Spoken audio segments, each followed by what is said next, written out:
Hey, what's up everyone? So welcome to this new video where we are going to talk about user defaults and why you should never use this API to store any, well, we could say, sensitive information. So as you can see behind me, there is the code for a very simple SwiftUI app. It's a form, and in this form, I have a text field where the user is asked to input, well, a secret information. And then there is a button that will save this secret into the user default. So to see what the code actually looks like on the UI, let me bring out the preview. So as you can see, it's your basic SwiftUI view. It's harder to make a SwiftUI view that is simpler than this one. Okay, now let me take out my phone and well start using the app. So I'm going to open the app, and then inside the app, so the app is asking me to input a secret. So I'm going to input a secret.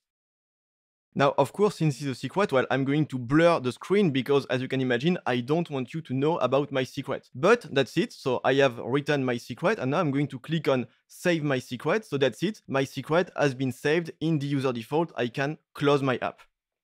So my secret has been saved in the user default, but is it really safe there?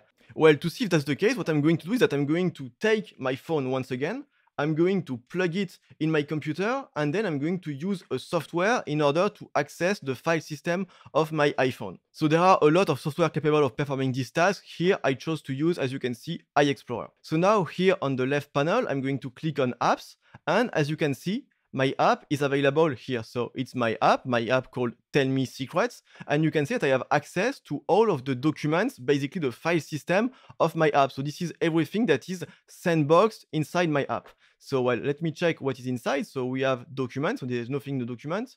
Then there is library. And in library, there is something called preferences. And we have a file here, which is called vincent.secretholder.plist. So, well, let's see what is inside this file.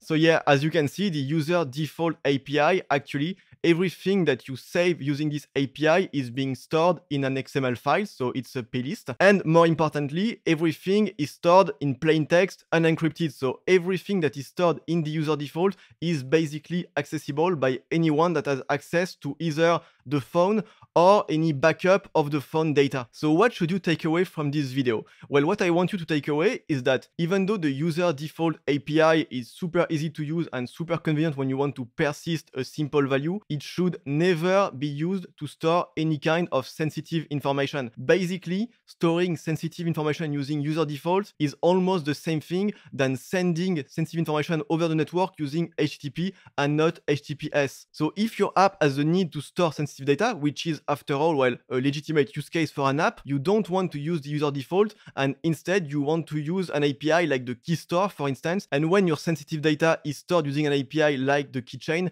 it will be much harder for someone to access the data, and it will definitely not just take plugging the iPhone into a computer and using a software to explore the file system to recover the secret information. So if you are curious about how to use the keychain, I've put a link in the description that will tell you all the basics of how we can use this API. If you want to get this code in order to reproduce, well, what I have shown you in this video, there is also a link in the description to get access to the code. So this was my first video on the topic of how to write secure code for an iOS app. If you've enjoyed it, well, please let me know either by giving a like, by giving a feedback in the comment, or by sharing the videos to your colleagues. And as always, thank you for watching the video and see you next time.